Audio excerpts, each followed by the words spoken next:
بسم اللہ الرحمن الرحیم۔ سامعین کرام، آپ سن رہے ہیں شمیم نوید کا لکھا ہوا ایک اور شاہکار دھواں۔ امید ہے درگا مائی کے چیلے کی طرح یہ شاہکار بھی آپ کو پسند آئے گا اور آپ میری اس سلسلے میں پذیرائی کریں گے۔ فی الحال پیش خدمت ہے دھواں کی قسط نمبر 1۔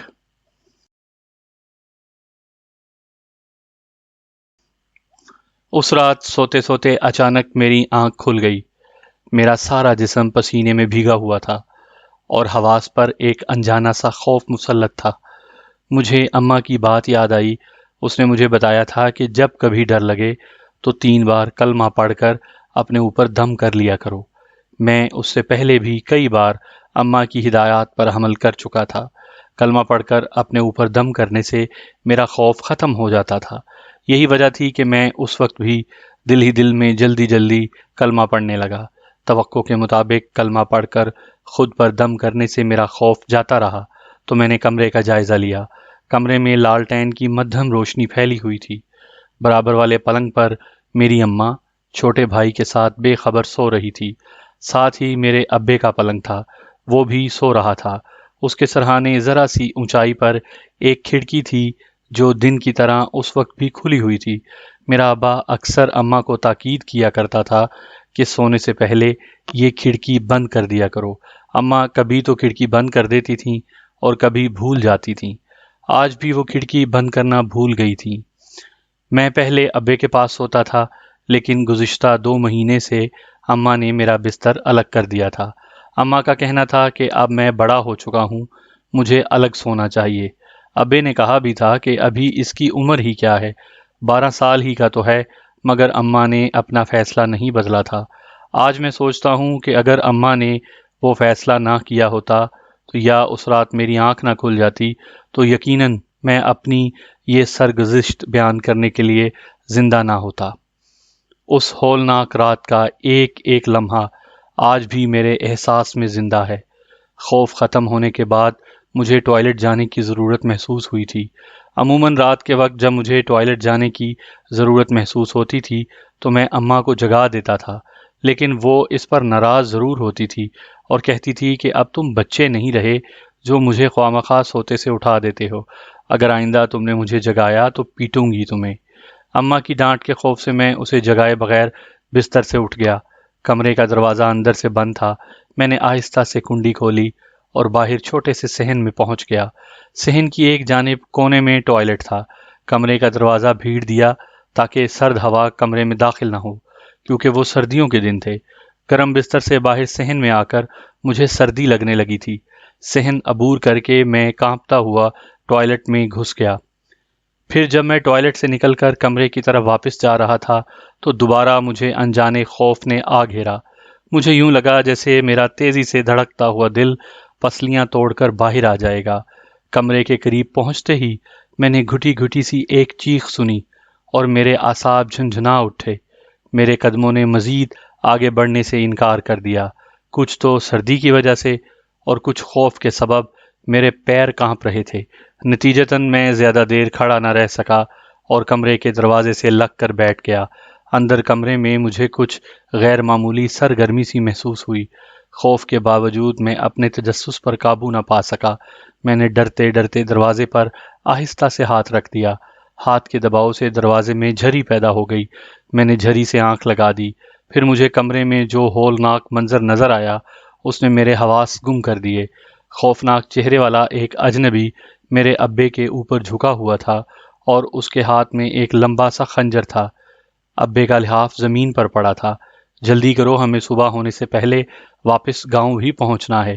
کمرے میں ایک سرگوشی گونجی اور میری نگاہ دوسرے اجنبی پر پڑی جو میری اماں کے پلنگ کے سرہانے کھڑا تھا۔ مجھے حیرت تھی کہ میرا ابا اب تک کس طرح بے خبر سو رہا تھا۔ وہ تو بڑا چکنا نیند سوتا تھا اور ذرا سی آہٹ سے اس کی آنکھ کھل جاتی تھی۔ یہی حال اماں کا تھا، وہ بھی اپنے پلنگ پر بے حس و حرکت پڑی تھی۔ وہ دونوں اجنبی کمرے کی کھلی ہوئی کھڑکی ہی سے اندر آئے ہوں گے، میں یہ سمجھ گیا تھا۔ ابے کے اوپر جھکے ہوئے خوفناک چہرے والے اجنبی کے بائیں رخسار پر کسی زخم کا گہرا نشان تھا۔ اس نشان نے اس چہرے کو مزید ہیبت ناک بنا دیا تھا۔ اس کے چہرے پر بڑی بڑی گھنی مونچھیں تھیں اور چھوٹی چھوٹی گول آنکھیں جیسے شعلے اگل رہی تھیں۔ میں ذرا اس کی بے ہوشی گہری ہونے کا انتظار کر رہا تھا، مگر تو کہتا ہے تو خوفناک چہرے والا کسی سانپ کی طرح پھنکارا اور اپنا جملہ ادھورا چھوڑ کر خنجر بلند کیا۔ دوسرے ہی لمحے لمبا خنجر میرے ابے کے سینے میں اتر گیا۔ دہشت کی وجہ سے میری قوت گویائی سلب ہو گئی۔ میں نے چیخنا چاہا مگر میری چیخ سینے ہی میں گھٹ کر رہ گئی۔ سینے سے خنجر باہر آتے ہی میرے ابے کا جسم تڑپنے لگا۔ میں نے اس کے سینے سے خون کا فوارہ ابلتے دیکھا۔ اجنبی نے دوسرا وار کیا۔ یہ وار اس نے ابے کی گردن پر کیا تھا۔ پھر وہ سیدھا کھڑا ہو گیا۔ گردن سے بھی خون ابلنے لگا تھا۔ اب اس سپولیے کو بھی ختم کر دے، خوفناک چہرے والے کے ساتھی کی آواز ابھری۔ وہ ہاتھ سے میرے چھوٹے بھائی کی طرف اشارہ کر رہا تھا جو ابے کے ساتھ ہی پلنگ پر سو رہا تھا۔ ابے کے سینے اور گردن سے ابلتے ہوئے خون میں میرا چھوٹا بھائی جیسے نہا گیا تھا۔ پھر میری آنکھوں نے دوسرا دہشتناک منظر دیکھا۔ خوفناک چہرے والے صفاک اجنبی نے میرے چھوٹے بھائی کے گلے پر خنجر پھیر دیا تھا۔ اس کا انداز بالکل ایسا تھا جیسے کسی جانور کو ذبح کرتے ہیں۔ میرا دل جیسے کسی نے مٹھی میں لے کر بھینچ دیا۔ میرا چھوٹا بھائی مجھ سے 2 سال چھوٹا تھا اور ہم دونوں بھائی ایک دوسرے سے بہت محبت کرتے تھے۔ اس معصوم کا جسم بھی تڑپنے لگا۔ اس دوران میرے ابے کا جسم تڑپ تڑپ کر ساکت ہو چکا تھا۔ اب جلدی سے بی بی کو اٹھاؤ اور یہاں سے نکل لو، خوفناک چہرے والے نے اپنے ساتھی کو مخاطب کیا۔ میں نے اپنے گم ہوتے حواس اور شدید احساس خوف کے باوجود یہ بات محسوس کی کہ اماں کے لیے اس بے رحم شخص کے لہجے میں احترام تھا۔ بے وقوف ہو تم، ابھی ہمارا کام مکمل نہیں ہوا۔ کیا تم بھول گئے کہ ہمیں بتایا گیا تھا بی بی جی کے 2 بیٹے ہیں جن کی عمریں کوئی 10 اور 12 سال ہیں؟ اس کا مطلب یہ ہوا کہ بی بی جی کا بڑا بیٹا ابھی زندہ ہے، یا یہ شاید اسی کا بستر ہے۔ دوسرے اجنبی نے میری چارپائی کی طرف ہاتھ سے اشارہ کیا۔ ملک جی کا حکم تھا کہ بی بی جی کے دونوں بیٹوں کو بھی قتل کرنا ہے، مگر وہ گیا کہاں؟ بستر تو خالی ہے۔ خوفناک چہرے والا بولا، وہ گھر ہی میں ہوگا، جا کہاں سکتا ہے، آؤ اسے تلاش کرتے ہیں۔ دوسرے اجنبی نے اپنی جگہ سے حرکت کی۔ اب وہ دونوں مجھے قتل کرنا چاہتے ہیں۔ یہ سنتے ہی میرے سارے جسم میں ایک برقی لہر سی دوڑ گئی۔ پھر نہ جانے کیسے اور کہاں سے میرے جسم میں اتنی طاقت آ گئی کہ میں تیزی سے اٹھ کر کھڑا ہو گیا۔ اسی کے ساتھ فوری طور پر میرے ذہن میں چھپنے کی جگہ بھی آ گئی۔ میں اپنی جگہ سے اٹھتے ہی صحن میں موجود اس کوٹھری کی طرف بھاگنے لگا جس میں گندم اور دوسری اجناس رکھی جاتی تھیں۔ ابھی میں اس کوٹھری کے دروازے سے چند قدم دور تھا کہ اپنے عقب میں کمرے کا دروازہ کھلنے کی آواز سنائی دی۔ میں نے بھاگتے بھاگتے پلٹ کر دیکھا، وہ دونوں اجنبی کمرے کی دروازے سے باہر آ رہے تھے۔ رک جاؤ، ان میں سے ایک نے سرسراتی ہوئی آواز میں مجھے مخاطب کیا۔ رکنے کا مطلب موت ہے، میں نے سوچا، اور پھر جست بھرتا ہوا کوٹھری کے دروازے تک پہنچ گیا۔ اسے میں اپنی خوش قسمتی سمجھا کہ کوٹھری کا دروازہ کھلا ہوا تھا۔ میں نے تیزی کے ساتھ اندر گھس کر کوٹھری کا دروازہ اندر سے بند کر دیا اور لمبے لمبے سانس لینے لگا۔ میری پشت دروازے سے لگی ہوئی تھی۔ چند ہی لمحے بعد کوٹھری کے دروازے پر دستک ہوئی اور پھر انہی دونوں میں سے کسی نے مجھے مخاطب کیا، دروازہ کھول دو ورنہ ہم اسے توڑ کر اندر آ جائیں گے۔ میں کانپ کر رہ گیا۔ اگر ایسا ہو گیا تو پھر میں کیا کروں گا؟ فوراً ہی مجھے خیال آیا کہ اس کوٹھری کا ایک عقبی دروازہ بھی تھا۔ وہ عقبی دروازہ پچھلی گلی میں کھلتا تھا۔ میں نے سوچا کہ اگر انہوں نے کوٹھری کا دروازہ توڑنے کی کوشش کی تو میں عقبی دروازہ کھول کر یہاں سے فرار ہو جاؤں گا اور یہاں سے باہر نکلتے ہی چیخ چیخ کر گاؤں والوں کو جگا دوں گا۔ پھر وہ دونوں پہلے تو مجھے دھمکیاں دیتے رہے، اس کے بعد انہوں نے مجھے بہلانا پھسلانا شروع کر دیا، مگر میں نہ ان کی دھمکیوں میں آیا نہ بہلانے پھسلانے کا مجھ پر اثر ہوا۔ میں نے ان کی کسی بات کا کوئی جواب ہی نہیں دیا۔ جب کافی دیر گزر گئی تو وہ شاید مایوس ہو گئے۔ اسے چھوڑو اور بی بی جی کو لے کر چل دو یہاں سے۔ ان میں سے ایک کی سرگوشی میں نے سنی، یہ جائے گا کہاں، رہے گا تو اسی گاؤں میں، ہم کسی اور وقت آ کر اس کا قصہ پاک کر دیں گے۔ پھر اس کی آواز اور دھیمی ہو گئی۔ شکر کرو اس نے چیخنا چلانا شروع نہیں کیا، ورنہ ہم مشکل میں پھنس جاتے۔ اچھا تو چلو، دوسرے اجنبی کی آواز ابھری۔ ان الفاظ کے ساتھ ہی میں نے دور جاتے قدموں کی آواز سنی۔ موت کا خطرہ ٹل گیا ہے، اس احساس کے ساتھ ہی جیسے میرے پیروں میں جان نہیں رہی۔ میں اب تک دروازے کے قریب ہی کھڑا رہا تھا، سو وہیں بیٹھ گیا۔ ان قاتلوں نے میرے والد اور چھوٹے بھائی کو قتل کر دیا تھا، مگر اماں کو زندہ رہنے دیا تھا۔ ان کے درمیان ہونے والی گفتگو سے میں نے چند باتیں سمجھ لی تھیں۔ ایک بات تو یہ کہ انہوں نے کسی طرح میرے والد، بھائی اور اماں کو پہلے بے ہوش کر دیا تھا، اور پھر والد کے ساتھ میرے بھائی کو قتل کر دیا تھا۔ اماں کو وہ اپنے ساتھ کہیں لے جانا چاہتے تھے۔ انہوں نے کسی ملک جی کا ذکر بھی کیا تھا، جس کے حکم پر ہم دونوں بھائیوں کو بھی قتل کرنا تھا۔ ابھی کچھ ہی دن پہلے تو میرے ابے نے اماں سے کہا تھا کہ اب ہمیں یہ گاؤں بھی چھوڑ دینا پڑے گا، مجھے یہاں خطرہ محسوس ہونے لگا ہے۔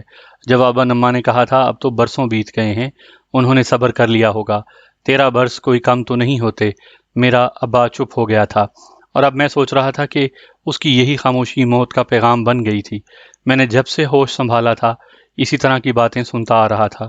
مجھے وقتاً فوقتاً اپنے ابے اور اماں کے درمیان ہونے والی گفتگو سے معلوم ہو گیا تھا کہ وہ دونوں اپنے کسی دشمن کی طرف سے خوفزدہ اور فکر مند رہتے ہیں۔ یہی وجہ تھی کہ وہ کسی ایک جگہ 1-2 سال سے زیادہ نہیں رہتے تھے۔ کبھی کبھی تو چند ماہ بعد ہی وہ اپنا ٹھکانہ بدل لیتے تھے۔ جہلم کے اس گاؤں جادہ میں رہتے ہوئے ہمیں 2 سال ہو رہے تھے، اور میرا ابا اب یہ گاؤں چھوڑ دینا چاہتا تھا، مگر اسے علم نہیں تھا کہ یہ گاؤں ہی اس کی آخری منزل ثابت ہوگا۔ خاصی دیر تک میں یہ سوچتا رہا کہ اب مجھے کیا کرنا چاہیے، مگر کوئی فیصلہ نہ کر پایا۔ مجھے ان دونوں میں سے ایک کی یہ بات یاد آئی کہ وہ کسی اور وقت آ کر میرا قصہ پاک کر دیں گے۔ اس کا مطلب یہ تھا کہ یہاں اس گاؤں میں میری زندگی کو خطرہ تھا۔ ابھی میں یہ سوچ رہا تھا تو اچانک میری سماعت سے ریل کی سیٹی کی آواز ٹکرائی اور میں چونک اٹھا۔ ریل کی سیٹی نے مجھے بر وقت ایک راہ سجا دی۔ میں اسے قدرت کی طرف سے اپنے لیے ایک اشارہ سمجھا۔ مجھے عین اس وقت ریل کی سیٹی سنائی دی تھی جب میں یہ سوچ رہا تھا کہ گاؤں میں میری زندگی کو خطرہ ہے۔ ریلوے اسٹیشن ہمارے گھر سے زیادہ دور نہیں تھا، میں ریل میں بیٹھ کر یہاں سے فرار ہو سکتا ہوں، میں نے سوچا۔ اسی خیال کے ساتھ میرے جسم میں نئی قوت آ گئی۔ میں نے فیصلہ کیا کہ مجھے آج ہی رات یہاں سے فرار ہو جانا چاہیے۔ پھر میں دوسرے ہی لمحے اٹھ کھڑا ہوا۔ کوٹھری کا دروازہ کھول کر دوبارہ گھر میں جانے کے بجائے میں نے عقبی راستے کا رخ کیا۔ میں اب گھر میں جاتے ہوئے ڈر رہا تھا کہ کیا خبر وہ قاتل اب بھی میری گھات میں بیٹھے ہوں۔ آہستہ سے میں نے کوٹھری کا عقبی دروازہ کھولا اور گلی میں نکل آیا۔ ہر طرف سناٹا اور تاریکی تھی۔ گلی سے نکل کر میں چکنا انداز میں ریلوے اسٹیشن کی طرف ہو لیا۔ عام حالات میں اتنی رات کو گھر سے نکلنے کی ہمت نہیں کر سکتا تھا، مگر اس وقت مجھے خلاف و توقع کوئی خوف محسوس نہیں ہو رہا تھا۔ ریلوے اسٹیشن چھوٹا سا تھا، وہاں درمیان میں ایک چھوٹا سا کمرہ بنا ہوا تھا۔ میں اس کے عقب میں پہنچ کر رک گیا کہ اگر کمرے میں کوئی ہو تو مجھے آتا دیکھ سکے۔ میں اس وقت پلیٹ فارم پر قدم رکھنا چاہتا تھا جب کوئی ریل آ جاتی۔ یہ میری خوش قسمتی تھی کہ مجھے زیادہ دیر ریل کا انتظار نہیں کرنا پڑا۔ دور سے ریل کی سیٹی سنائی دی تو میں چکنا ہو گیا۔ ذرا ہی دیر بعد ریل اسٹیشن پر آ گئی۔ میں لپک کر اس کی طرف بڑھا اور ایک ڈبے میں چڑھ گیا۔ ڈبے میں زیادہ مسافر نہیں تھے، کچھ سیٹیں خالی تھیں۔ میں ایک خالی سیٹ پر بیٹھ گیا۔ سامنے والی سیٹ پر متوسط عمر کا ایک شخص، ایک عورت اور بچی بیٹھی ہوئی تھی۔ اس بچی کی عمر میرے چھوٹے بھائی کے برابر معلوم ہو رہی تھی۔ وہ بہت بھولی بھالی اور بالکل گڑیا سی لگ رہی تھی۔ ریل میں اس اسٹیشن میں چڑھنے والا میں واحد مسافر میں تھا۔ میں نے وہاں نہ کسی کو اترتے دیکھا نہ چڑھتے۔ وہاں کوئی 1 منٹ رک کر ریل نے یکے بعد دیگرے 3 سیٹیاں دیں اور پھر چل پڑی۔ ریل کے چلتے ہی مجھے خوف سا محسوس ہوا۔ اس کی وجہ یہ تھی کہ مجھے کچھ بھی معلوم نہیں تھا کہ وہ ریل کہاں جا رہی تھی۔ شاید میرے چہرے سے بھی خوف کا اظہار ہونے لگا تھا۔ غالباً اسی لیے سامنے والے نشست پر بیٹھے ہوئے شخص نے مجھے نرم آواز میں مخاطب کیا۔ تم خوفزدہ کیوں ہو بیٹے، کیا بات ہے؟ نہیں تو جی، میں نے اس شخص کی طرف دیکھتے ہوئے جواب دیا۔ کیا تمہارے ساتھ کوئی اور نہیں ہے؟ تم اکیلے ہو؟ اس شخص نے اپنی اینک درست کرتے ہوئے دوسرا سوال کیا۔ جی ہاں، اکیلا، میں اکیلا ہی ہوں۔ کہاں جا رہے ہو؟ اس شخص نے دریافت کیا۔ یہ شخص تو میرے پیچھے ہی پڑ گیا ہے، میں نے سوچا۔ اس بار اس نے مجھ سے جو سوال کیا میرے پاس اس کا کوئی جواب نہیں تھا۔ میں اسی لیے جواباً کچھ نہ بولا۔ چپ کیوں ہو بیٹے، بولو نا۔ اس شخص کے لہجے میں نرمی اور شفقت تھی۔ ڈرو مت، بتا دو کہاں جا رہے ہو۔ مجھے نہیں معلوم، میں نے کہہ ہی دیا۔ میری بات سن کر وہ چونک اٹھا اور زیر لب بڑبڑایا۔ تمہیں نہیں معلوم؟ حیرت ہے۔ پھر اس نے مجھے مخاطب کیا۔ یہاں آؤ، ادھر میرے پاس، یہاں آ کر بیٹھ جاؤ، شاباش۔ میں کچھ ڈرتا جھجکتا سا اپنی سیٹ سے اٹھا اور اس شخص کے پاس بیٹھ گیا۔ تم اپنے گھر سے بھاگے ہو نا؟ اس نے محبت سے میرے سر پر ہاتھ پھیرا۔ میں نے اقرار میں سر ہلا دیا تو وہ مزید بولا، تمہارے ابو یا امی مارتے ہوں گے تمہیں، ہے نا؟ نہیں، اس بار میں بول اٹھا، وہ دونوں تو مجھ سے بہت محبت کرتے ہیں۔ یہ کہتے ہوئے میری آواز بھر آ گئی۔ پھر آہستہ آہستہ اس شخص کے اس افسار پر میں نے اسے سب کچھ بتا دیا۔ عورت بھی اب میری باتیں غور سے سن رہی تھی۔ میری دکھ بھری رودات سن کر اس کی آنکھوں میں بھی آنسو تیرنے لگے تھے۔ مجھے اس عورت کے چہرے پر اپنی اماں جیسی نرمی اور محبت محسوس ہو رہی تھی۔ یہ بتاؤ بیٹے، کبھی تم نے اپنے والد یا والدہ سے یہ بھی سنا کہ ان کے دشمن کون ہے؟ کبھی انہوں نے کسی کا نام لیا تھا اس سلسلے میں؟ ذرا سوچو، زور دو اپنے دماغ پر۔ اس شخص نے میرے آنسو پونچھتے ہوئے معلوم کیا۔ نہیں جناب، میں نے جواب دیا، کبھی میں نے ایسی کوئی بات نہیں سنی۔ وہ شخص سوچ میں پڑ گیا، پھر خود کلامی کے سے انداز میں بولا، پھر تو بہت مشکل ہے۔ سامعین کرام، آپ یہ کہانی میرے چینل کہانی گھر پر سن رہے ہیں۔ آپ کو اگر میری یہ کہانی پسند آ رہی ہے تو میرے چینل کہانی گھر کو سبسکرائب کر لیجئے اور بیل آئیکن پر بھی کلک کر دیں تاکہ نئی آنے والی کہانی کی اطلاع بر وقت آپ تک پہنچ سکے۔ اس کے بعد وہ عورت سے مخاطب ہوا، سنو، تمہارا کیا خیال ہے اگر ہم اس بے سہارا بچے کو اپنے ساتھ لاہور لے چلیں؟ یہ یتیم ہو چکا ہے اور یتیم کے سر پر ہاتھ رکھنا نیکی ہے۔ میں تو خود آپ سے یہی کہنے والی تھی، عورت محبت بھرے لہجے میں بولی۔ ہمارے کوئی بیٹا بھی نہیں ہے، ہم اسے اپنا بیٹا بنا لیں گے۔ ہمارے لیے جیسی جمیلہ ہے ویسے ہی یہ ہوگا۔ میں سمجھ گیا کہ وہ مرد اور عورت میاں بیوی ہیں اور جمیلہ ان کی بیٹی کا نام ہے۔ ہاں تو بھئی تم ہمارے بیٹے بنو گے، بولو۔ اس شخص نے مجھے خود سے قریب کرتے ہوئے جذباتی لہجے میں کہا۔ میں کیا انکار کرتا، میرا اب تھا بھی کون؟ میں نے اقرار میں گردن ہلا دی۔ ارے ہاں، ابھی تو ہم نے اپنے بیٹے کا نام بھی نہیں پوچھا۔ کیا نام ہے تمہارا؟ سراج الدین، میں نے بتایا۔ سراج الدین بیٹے، مصلحت کا تقاضا یہ ہے کہ ہم تمہارا نام بدل دیں تاکہ تمہارے دشمن تمہیں ڈھونڈتے ہوئے خدا نخواستہ کبھی لاہور تک پہنچ بھی جائیں تو کم از کم نام سے تمہیں نہ پہچان سکیں۔ وہ شخص کچھ سوچتے ہوئے کہنے لگا، میرا خیال ہے تمہارا نام محمود رکھ دیا جائے۔ یہ کہہ کر اس نے عورت کو مخاطب کیا، تم کیا کہتی ہو رشیدہ؟ محمود بھی ٹھیک ہے مگر مجھے فیروز زیادہ پسند ہے۔ عورت جواباً بولی، اچھا تو پھر فیصلہ بیٹے پر چھوڑ دیتے ہیں۔ ہاں بھئی، تمہیں دونوں میں سے کون سا نام پسند ہے؟ اس شخص نے مجھ سے پوچھا۔ اسی وقت میری نگاہ عورت کی طرف اٹھی، وہ مجھے متوقع نظروں سے دیکھ رہی تھی، سو میں نے اسی کے حق میں فیصلہ دے دیا۔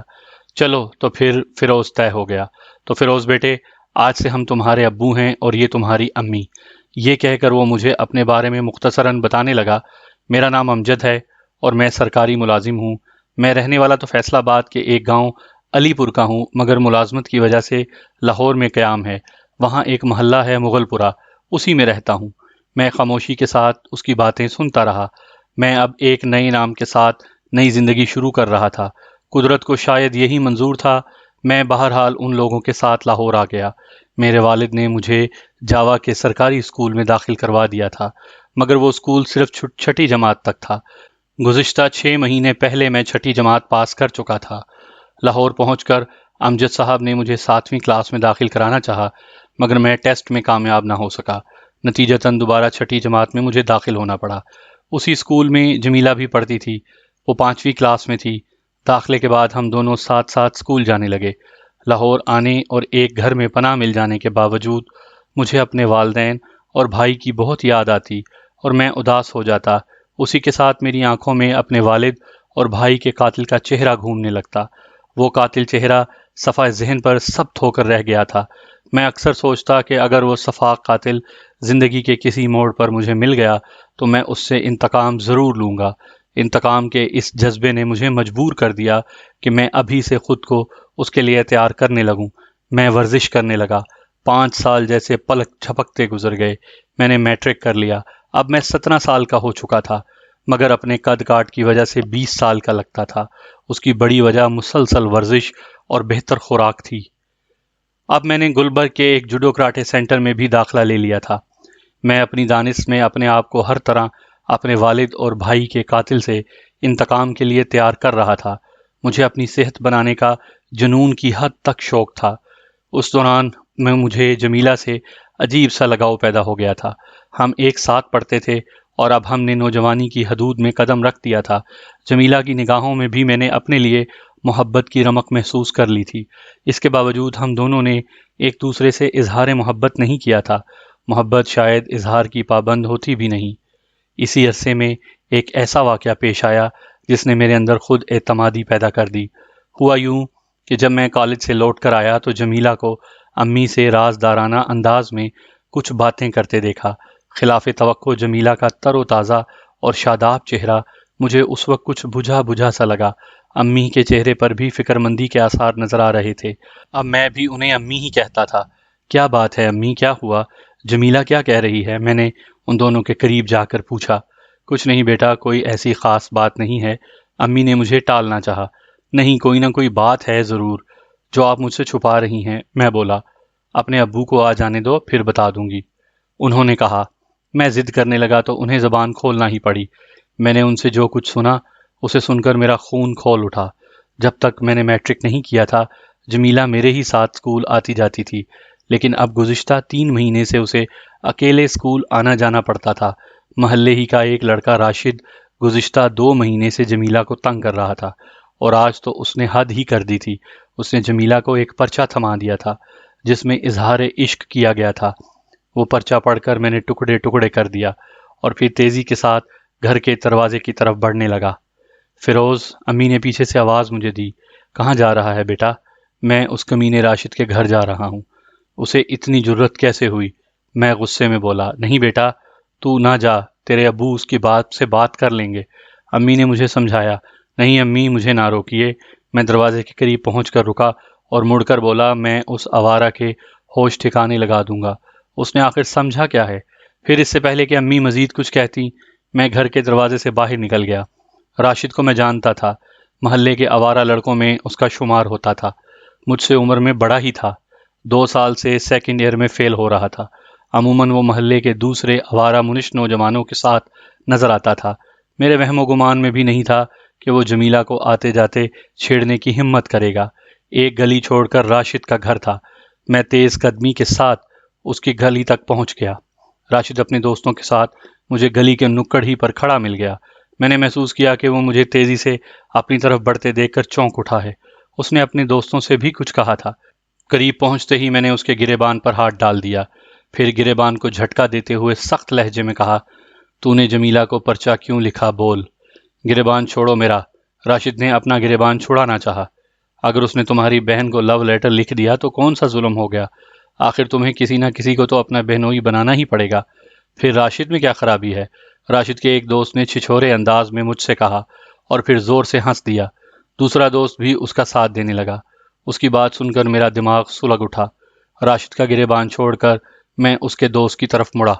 میرے گھونسے کی ضرب اتنی ہی شدید تھی کہ وہ چیخ اٹھا اور میرا گھونسا اس کے منہ پر پڑا تھا۔ اسی وقت راشد نے میرے پیٹ پر مکہ مارا۔ جواباً میری لات اس کی پنڈلی پر پڑی۔ راشد کے دوسرے دوست نے بھی مداخلت کی۔ اس نے میرے سر کے بال پکڑ کر کھینچ لیے۔ پھر ان تینوں سے میری باقاعدہ ٹھن گئی، مگر میں ان کے قابو میں نہ آیا۔ وہ چاہتے تھے مجھے زمین پر گرا لیں، لیکن کامیاب نہ ہو سکے۔ مجھے اندازہ نہیں تھا کہ ان میں سے کسی کے پاس چاقو بھی ہوگا۔ جب گراری دار چاقو کھولنے کی آواز میں نے سنی تو اچھل پڑا۔ چاقو راشد کے ہاتھ میں تھا اور وہ میری طرف خون خوار نظروں سے دیکھتا ہوا آگے بڑھ رہا تھا۔ اس کے دونوں دوست دائیں بائیں تھے۔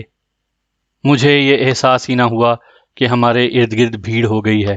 راشد نے جب چاقو کھول لیا تو بھیڑ میں سے کوئی چیخ اٹھا، بس کرو راشد، چھوڑ دو اسے، خون خرابے کی ضرورت نہیں ہے۔ ہرگز نہیں، راشد بھی جواباً چیخا، میں اسے زندہ نہیں چھوڑوں گا۔ وہ اب مجھ سے خاصا قریب آ چکا تھا۔ میں اسی کا منتظر تھا۔ میں اچانک اپنی جگہ سے اچھلا اور پھر میرا دایاں پاؤں دائرے کی صورت میں فضا میں بلند ہوا۔ ادھر میری لات اس کے ہاتھ پر پڑی، ادھر چاقو اس سے ہاتھ سے نکل کر میری طرف آیا۔ میں نے جھپٹ کر فضا ہی میں چاقو لپک لیا۔ راشد پر جوڈو کا ایک داؤ آزماتے ہوئے ہر چند کے میرا یہ ارادہ نہیں تھا کہ چاقو اس کے ہاتھ سے نکل کر میری طرف آ جائے اور میں اسے لپک لوں، مگر وہاں موجود لوگوں نے یقیناً ایسا ہی محسوس کیا ہوگا جیسے میں نے دانستہ یہ سب کچھ کیا ہے۔ چاقو میرے ہاتھ میں آتے ہی ان تینوں کے چہروں پر ہوائیاں اڑنے لگیں۔ آؤ اب آگے بڑھو نا۔ میں نے چاقو لہرا کر انہیں آگے بڑھنے کا اشارہ کیا، پھر بولا، اچھا تو یہ لو، میں تمہاری طرح بزدل نہیں کہ کسی نہتے شخص پر ہتھیار سے حملہ کروں۔ یہ کہتے ہوئے میں نے چاقو بند کر کے اپنی پینٹ کی جیب میں ڈال لیا۔